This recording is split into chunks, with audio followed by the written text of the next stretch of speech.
HMPV virus को लेकर विशेषज्ञों ने कहा है कि इसे लेकर घबराने की आवश्यकता नहीं है। सर्दी के मौसम में जुकाम, खांसी और बुखार के लक्षण होते हैं, लेकिन अभी प्रदेश में HMPV वायरस को लेकर कोई घबराने की आवश्यकता नहीं है। अजमेर के जवाहरलाल नेहरू मेडिकल कॉलेज के प्रिंसिपल डॉक्टर अनिल सामरिया ने बताया कि अभी घबराने की कोई आवश्यकता नहीं है, लेकिन सतर्क रहने की आवश्यकता है। भारत में इस वायरस को लेकर मौत का कोई भी मामला सामने नहीं आया है और चिंताजनक स्थिति भी सामने नहीं आई है। उन्होंने कहा कि इसे लेकर घबराने की आवश्यकता नहीं है। चिकित्सा विभाग पूरी तरह से अलर्ट है। चीन में जो अपने पास कोई पुख्ता भी सबूत नहीं दिए हैं ना, तो WHO ने अलर्ट किया है ना, कि फिर भी हमें अलर्ट रहना चाहिए। कोई वायरस अगर सूचना आती है कि भाई इस तरह का वायरस संभावना फैलने की है, ह्यूमन मेटा न्यूमो वायरस, ये वायरस काफ़ी सालों से है।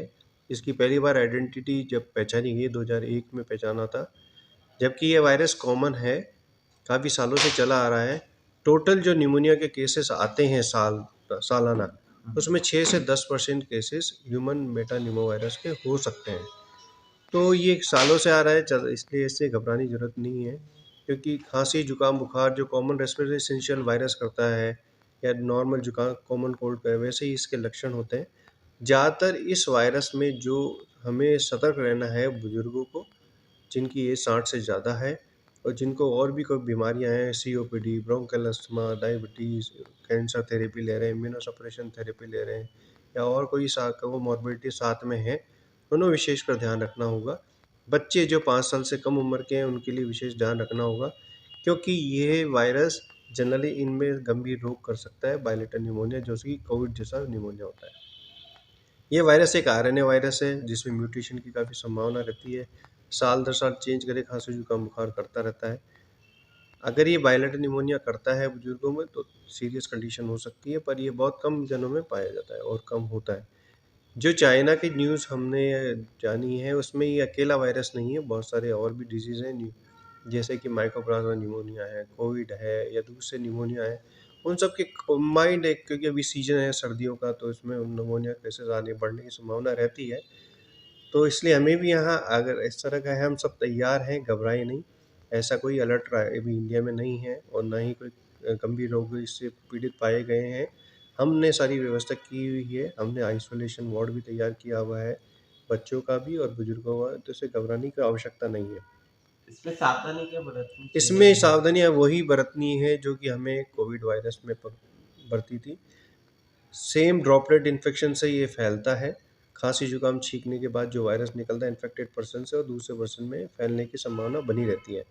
तो जो सावधानी हमने कोविड में बरती, हाथों और साबुन सैनिटाइज करते रहें, साबुन पानी से हाथ धोएं और मुंह पे मास्क लगाएं और भीड़ में ना जाएं, पर बात करते हुए 2 मीटर की दूरी बनाए रखें। अगर आप इससे पीड़ित हैं तो आप घर पे रहें, आराम करें, तरल पदार्थ लें, अपनी इम्यूनिटी को स्ट्रॉन्ग करें। और अगर आपको और भीड़ में कहीं जाना पड़ता है तो मास्क लगा के रखें, हाथों को सैनिटाइज करें। सावधानी ही उपचार है, इसका कोई वैक्सीनेशन नहीं है। इलाज इसका साधारण जो दूसरे निमोनिया का होता है उसी की सिम्टोमेटिक इलाज दिया जाता है। इससे घबराने की आवश्यकता नहीं, बस बचाव की आवश्यकता है। हम सतर्क और सजग रहेंगे तो इसके फैलने की संभावना भी कम रहेगी। अभी से अगर आपको खांसी जुकाम बुखार है तो अपने डॉक्टर से सलाह लें, इलाज लें तुरंत, मास्क लगा के रखें, और जो भी आपको गाइडेंस दी जाती है, इसके सामान्य जो लक्षण होते हैं, खांसी जुकाम बुखार, गले में खराश, सर में दर्द, शरीर में दाने निकलना, बहुत ज़्यादा सीवियर होने पे ऑक्सीजन की मात्रा कम होती है, निमोनिया हो सकता है। तो ये सामान्य इसके मेटानिमो वायरस के कॉजेज़ हो सकते हैं। तो अगर बच्चों में ब्रोंकोलाइटिस करता है तो तुरंत अपने बच्चों के डॉक्टर को दिखाएँ, बड़े हैं तो तुरंत चिकित्सक की सलाह लें और टाइम पे अपना इलाज लें, खुद स्वयं इलाज ना करें कभी खाँसी जुकाम बुखार से पीड़ित हो तो। अजमेर में ऐसा कोई केस देखने को मिला है अभी तक? इस सीज़न में कोई भी ऐसा केस डिटेक्ट नहीं हुआ है अजमेर में, और ना ही मुझे राजस्थान में एक न्यूज़ में ज़रूर पड़ा था, डूंगरपुर में एक बालिका ग्रसित पाई गई है। बाकी ऐसा कोई नहीं, कोई सीरियस मरीज हुआ या कोई मोर्टेलिटी हुआ इस वायरस से। Thank you.